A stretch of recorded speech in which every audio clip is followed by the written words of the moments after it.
गौरी पुत्र गणेश भगवान की जय, माता पार्वती की जय। ओम नमः शिवाय।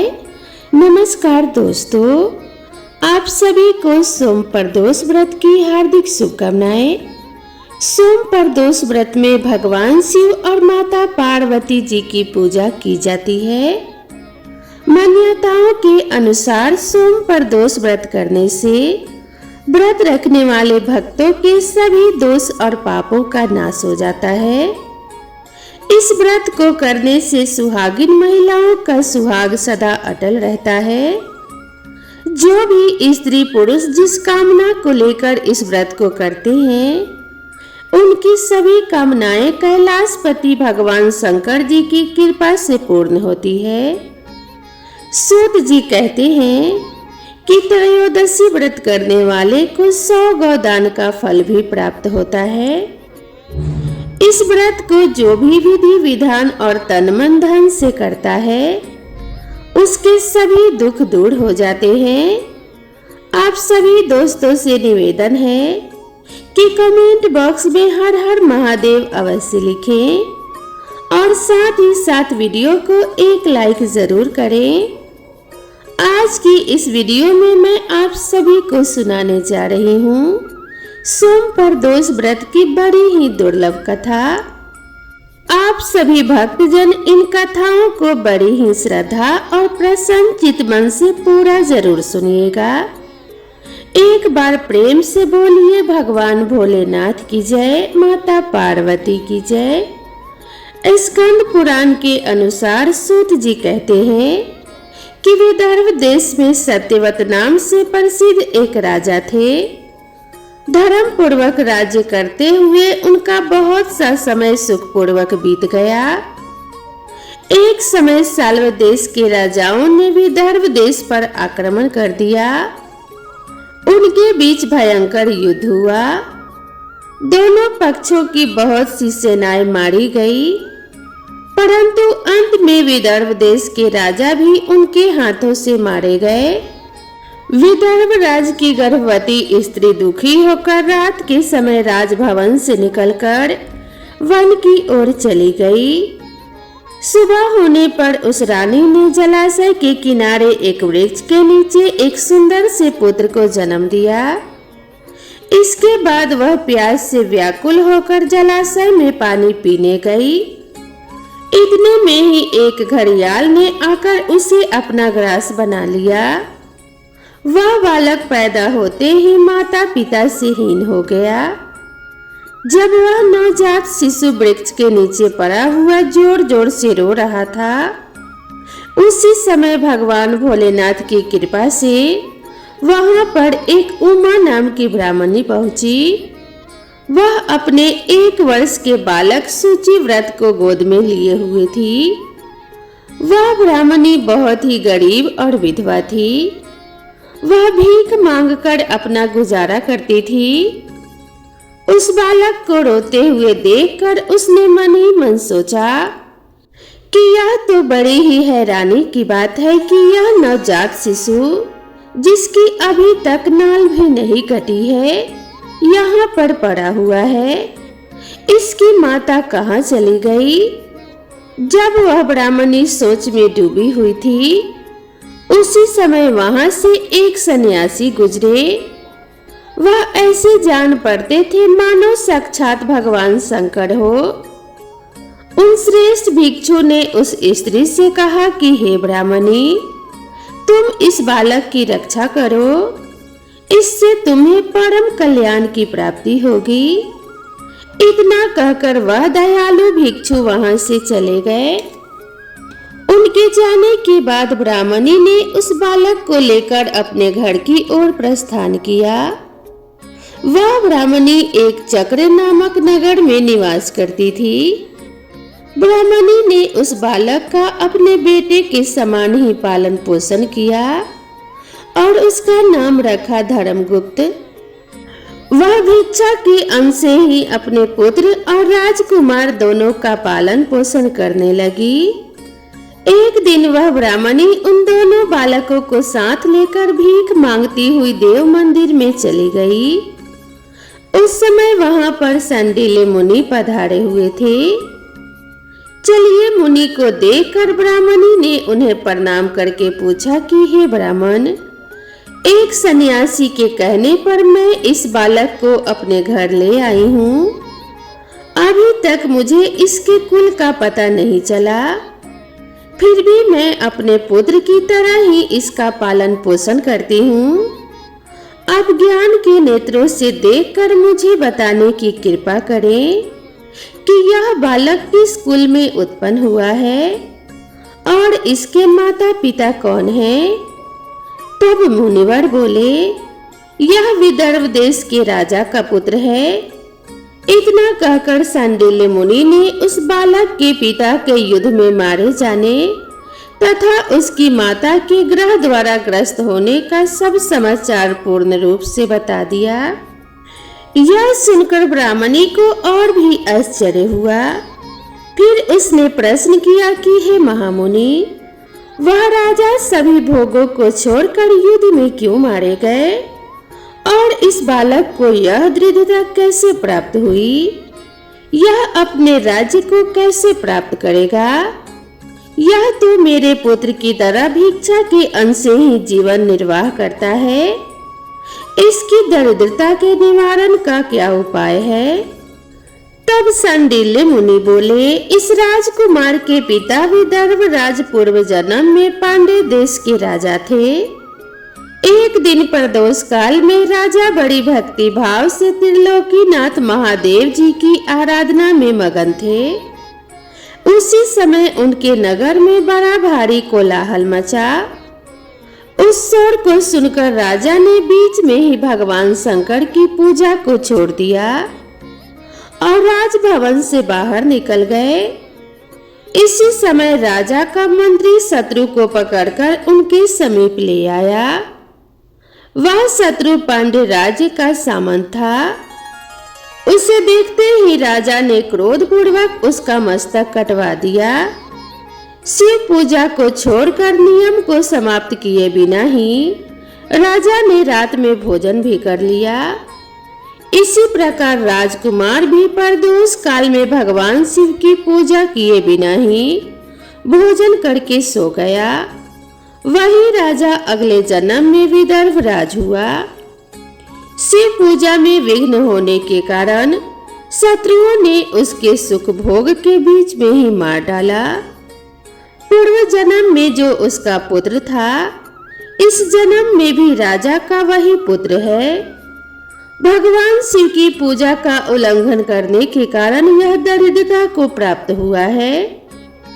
इसकी माता ने पूर्व जन्म में छल से अपनी सौत को मार डाला था। उस महान पाप के कारण ही वह इस जन्म में ग्रह के द्वारा मारी गई।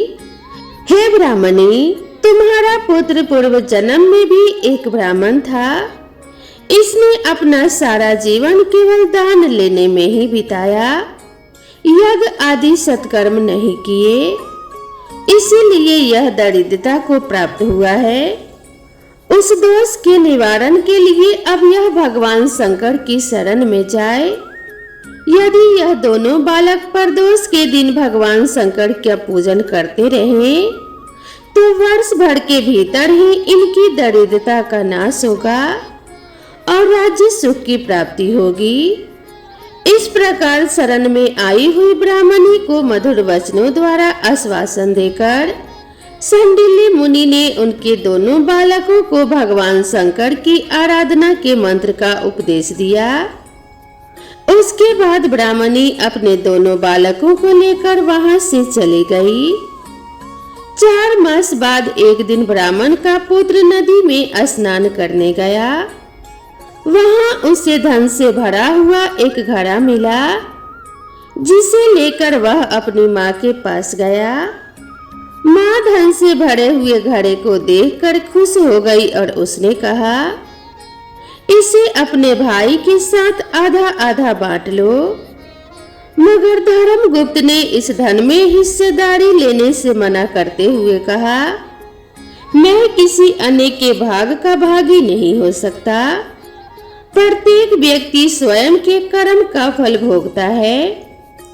इस प्रकार प्रसन्नता पूर्वक भगवान शंकर की पूजा करते हुए उन दोनों कुमारों का 1 वर्ष व्यतीत हो गया। एक दिन ब्राह्मण का पुत्र और राजकुमार वन में ब्रह्मचर्य करते गए। मार्ग में उन्होंने देखा कि अनेक गंधर्व कन्याएं आपस में खेल रही थी। ब्राह्मण कुमार वहीं पर रुक गया और राजकुमार से बोला, हमें इससे आगे नहीं जाना चाहिए। यह गंधर्व कन्याएं हैं, किसी को भी अपनी ओर आकर्षित कर सकती हैं। मगर राजकुमार निडर होकर आगे बढ़ता गया। जब मुख्य गंधर्व कन्या ने राजकुमार धर्मगुप्त को देखा तो वह उसके प्रति आकर्षित हो गई।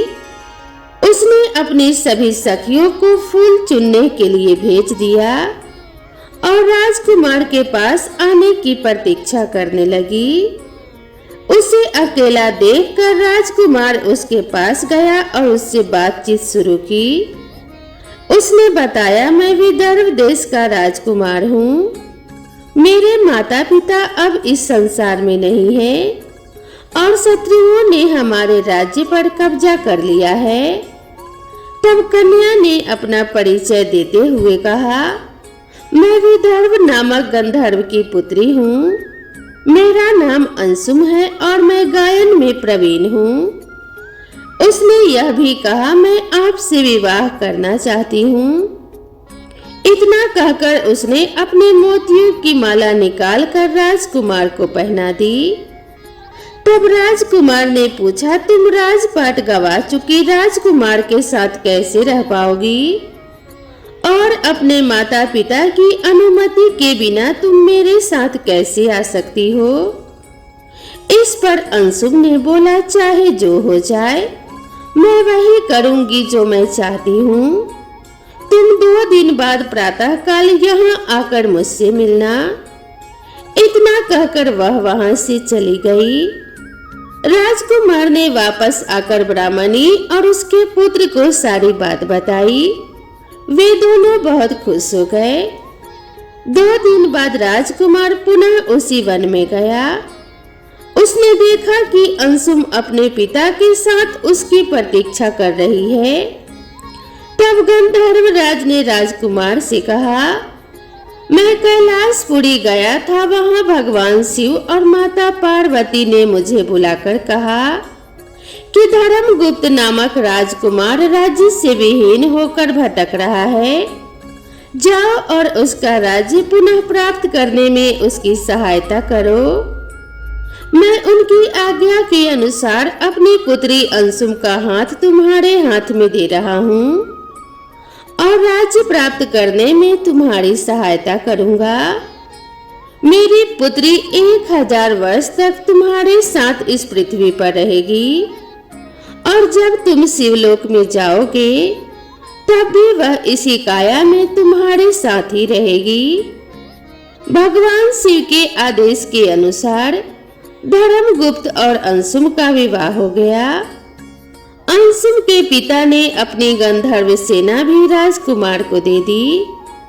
सेना की सहायता से उसने अपने शत्रुओं को परास्त कर दिया और अपने पिता का खोया हुआ राज्य उन्हें प्राप्त कर लिया। अब राजकुमार धर्मगुप्त राजा बन गया। उसने अपने बुरे दिनों में उसे पालने वाली गरीब ब्राह्मणी को राजमाता का दर्जा दिया और शुचि व्रत को अपना छोटा भाई माना। इस प्रकार नियमित रूप से प्रदोष व्रत करने से ब्राह्मणी, उसके पुत्र शुचि व्रत और राजकुमार धर्मगुप्त को धन्य धान्य तथा सुख संपत्ति की प्राप्ति हुई।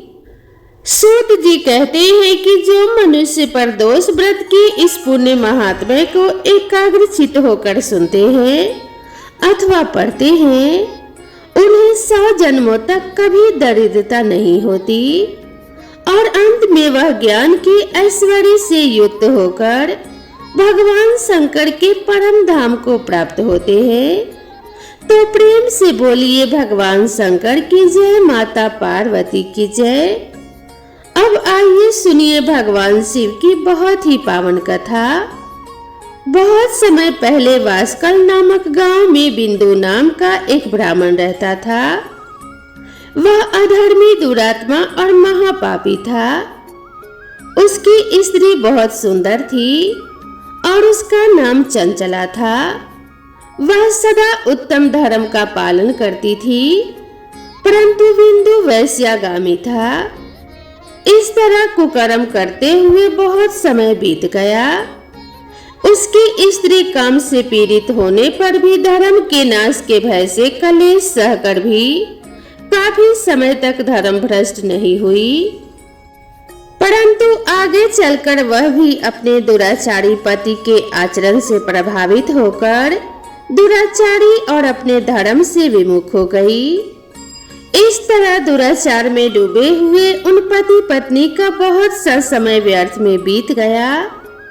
वैश्यागामी, दूषित बुद्धि वाला वह दुष्ट ब्राह्मण बिंदु कुड़ी के दुखों को भोग कर वह मूढ़ बुद्धि पापी विद्य पर्वत पर भयंकर पिशाच हुआ। इधर उस दुराचारी बिंदु के जाने पर चंचला नामक स्त्री बहुत समय तक पुत्रों के साथ अपने घर में रहती रही। पति की मृत्यु के बाद भी वह अपने धर्म से गिरकर पर पुरुषों का संग करने लगी थी। सती विपत्ति में भी अपने धर्म का पालन करना नहीं छोड़ती। यही तो तप है। कठिन तो होता है, लेकिन इसका फल भी मीठा होता है। एक दिन देवयोग से किसी पुण्य पर्व के आने पर वह अपने भाई बंधुओं के साथ गोकर्ण क्षेत्र में गई। उसने तीर्थ के जल में स्नान किया और जनों के साथ यहाँ वहाँ घूमने लगी। वह एक देव मंदिर में गई। वहां उसने एक ब्राह्मण के मुख से भगवान शिव की परम पवित्र एवं मंगलकारी कथा सुनी। ब्राह्मण कह रहे थे कि जो स्त्रियां व्यभिचार करती हैं, वे मरने के बाद यमलोक जाती हैं। तब यमराज के दूत उन्हें तरह तरह से यंत्रणा देते हैं। वे उसके कमांगर के डंडों से दागते हैं, तप्त लौह के डंडे से उनका संसर्ग कराते हैं। यह सारे दंड इतनी वेदना देने वाले होते हैं कि जीव पुकार पुकार कर कहता है कि अब वह ऐसा नहीं करेगा, लेकिन यमदूत उसे छोड़ते नहीं है। कर्मों का फल तो सभी को भोगना पड़ता है। देव, ऋषि, मनुष्य सभी इससे बंधे हुए हैं। ब्राह्मण के मुख से यह वैराग्य बढ़ाने वाली कथा सुनकर चंचला भय से व्याकुल हो गई। कथा समाप्त होने पर सभी लोग वहां से चले गए। तब कथा बांचने वाले ब्राह्मण से चंचला ने कहा कि हे ब्राह्मण, धर्म को न जानने के कारण मेरे द्वारा बहुत बड़ा दुराचार हुआ है। स्वामी, मेरे ऊपर कृपा कर मेरा उद्धार कीजिए। आपके प्रवचन को सुनकर मुझे इस संसार से वैराग्य हो गया है। मैं मूढ़ चित्त वाली पापनी को धिक्कार है। मैं निंदा के योग्य हूँ। मैं बुरे विषयों में फंसकर अपने धर्म से विमुख हो गई थी। कौन मुझ जैसी मार्ग में मन लगाने वाली पापनी का साथ देगा? जब यमदूत मेरे गले में फंदा डालकर मुझे बांध कर ले जाएंगे और नरक में मेरे शरीर के टुकड़े करेंगे, तब मैं कैसे उन महायातनाओं को सहन कर पाऊंगी? मैं सब प्रकार से नष्ट हो गई हूँ। अभी तक मैं हर तरह से पाप में डूबी रही।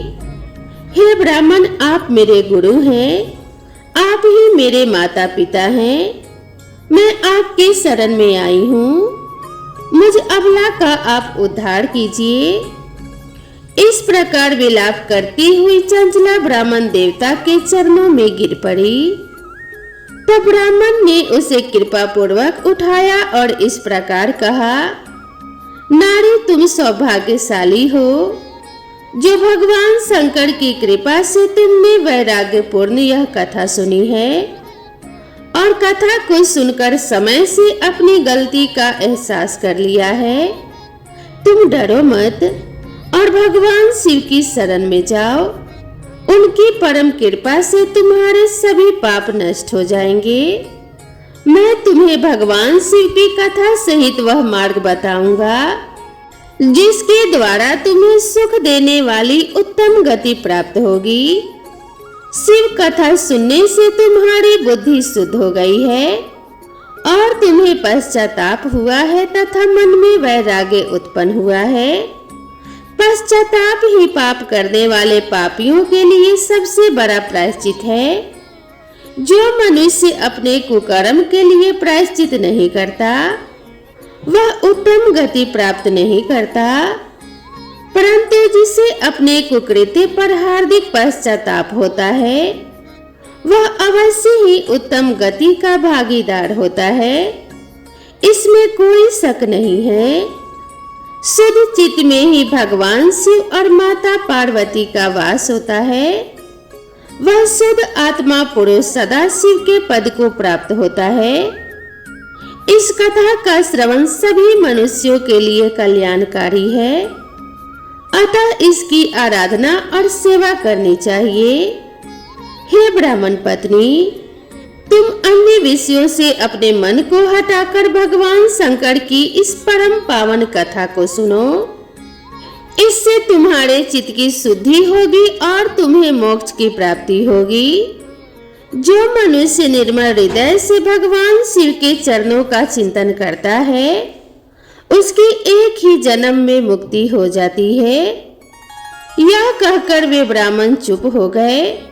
उनका हृदय करुणा से भर गया। वे ध्यान में मग्न हो गए। ब्राह्मण का यह उपदेश सुनकर चंचला के नेत्रों में आनंद के आंसू छलक आए। वह हर्ष भरे हृदय से ब्राह्मण देवता के चरणों में गिर गई और हाथ जोड़कर बोली कि मैं तो कृतार्थ हो गई। हे ब्राह्मण, शिव भक्तों में श्रेष्ठ स्वामी आप धन्य हैं। आप परमार्थदर्शी हैं और सदा परोपकार में लगे रहते हैं। साधु मैं नरक के समुद्र में गिर रही हूँ, कृपया करके मेरा उद्धार कीजिए। जिस पौराणिक और अमृत के समान कथा की बात आपने की है उसे सुनकर ही मेरे मन में वैराग्य उत्पन्न हुआ। उस अमृतम कथा को सुनने के लिए मेरे मन में बड़ी श्रद्धा हो रही है। कृपया आप मुझे उसे सुनाइए। कथा सुनने की इच्छा मन में लिए हुए चंचला उन ब्राह्मण देवता की सेवा में वहीं रहने लगी। उस गोकर्ण नामक महाक्षेत्र में उन ब्राह्मण देवता के मुख से चंचला भगवान शिव की भक्ति, ज्ञान और वैराग्य में बढ़ाने वाली और मुक्ति देने वाली परम उत्तम कथा सुनकर कृतार्थ हुई। उसका चित्त शुद्ध हो गया। वह अपने हृदय में शिव के सगुण रूप का चिंतन करने लगी। वह सदैव शिव सच्चिदानंदमय स्वरूप का स्मरण करती थी। इसके बाद अपना समय पूर्ण होने पर चंचला ने बिना किसी कष्ट के अपना शरीर त्याग दिया। उसे लेने के लिए एक दिव्य विमान वहां पहुंचा। यह विमान शोभा साधनों से सजा था और शिवगणों से सुशोभित था। चंचला विमान में शिवपुरी पहुंची। उसके सारे पाप धुल गए। वह दिव्य रूप धारिणी दिव्यांगना हो गई थी। वह गौरांग देवी मस्तक पर अर्धचंद्र का मुकुट और अन्य दिव्य आभूषण पहने शिवपुरी में पहुंची। वहां उसने सनातन देवता त्रिनेत्रधारी महादेव शिव को देखा। सभी देवता उनकी सेवा में भक्ति भाव से उपस्थित थे। उनकी अंग कांति करोड़ों सूर्य के समान प्रकाशित हो रही थी। 5 मुख और हर मुख में 3 नेत्र थे। मस्तक पर अर्धचंद्र आकार मुकुट शोभायमान हो रहा था। कंठ में नील चिन्ह, उनके साथ में देवी गौरी विराजमान थी जो विद्युत पुंज के समान प्रकाशित हो रही थी। महादेव जी की कांति कपूर के समान गौर थी। उनके शरीर पर श्वेत वस्त्र थे तथा शरीर श्वेत भस्म से युक्त था। इस प्रकार भगवान शिव के परम उज्जवल रूप के दर्शन कर चंचला बहुत प्रसन्न हुई। उसने भगवान शिव को बारंबार प्रणाम किया और हाथ जोड़कर प्रेम, आनंद और संतोष से युक्त होकर विनीत भाव से खड़ी हो गई। उसके नेत्रों से आनंद के आंसुओं की धारा बहने लगी। भगवान शंकर और भगवती गौरी उमा ने करुणा के साथ सौम्य दृष्टि से देखकर चंचला को अपने पास बुलाया। गौरी उमा ने उसे प्रेम पूर्वक अपनी सखी बना लिया। चंचला सुखपूर्वक भगवान शिव के धाम में उमा देवी के सखी के रूप में निवास करने लगी। एक दिन चंचला आनंद में मगन उमा देवी के पास गई और दोनों हाथ जोड़कर उनकी इस स्तुति को करने लगी।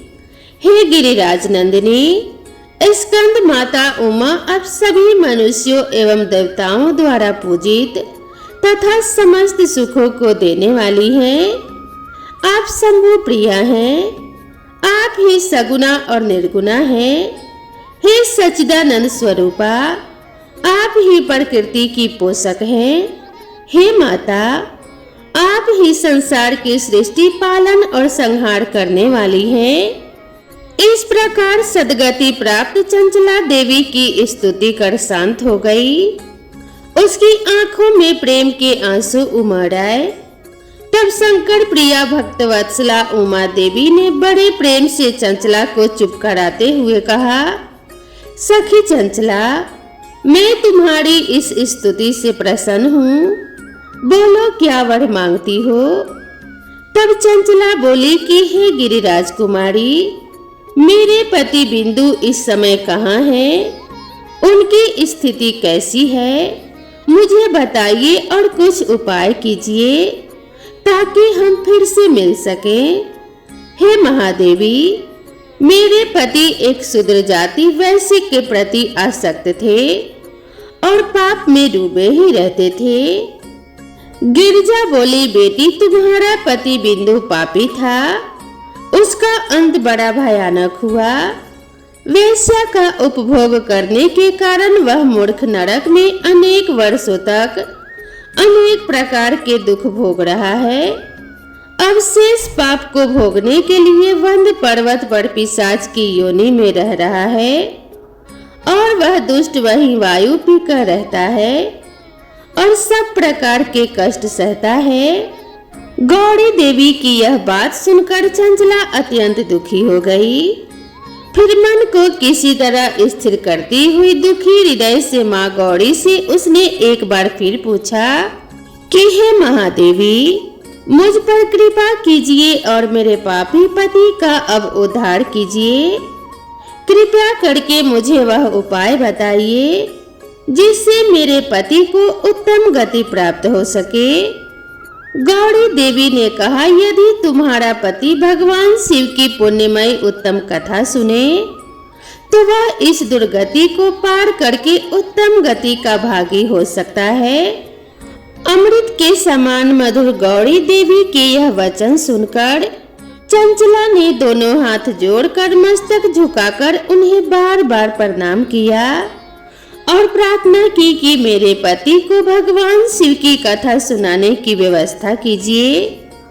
ब्राह्मण पत्नी चंचला के बार बार प्रार्थना करने पर शिव प्रिया गौरी देवी ने भगवान शिव की महिमा का गान करने वाले गंधर्व राज तुमड़ो को बुलाकर कहा, तुमड़ो, तुम्हारी भगवान शिव में प्रीति है।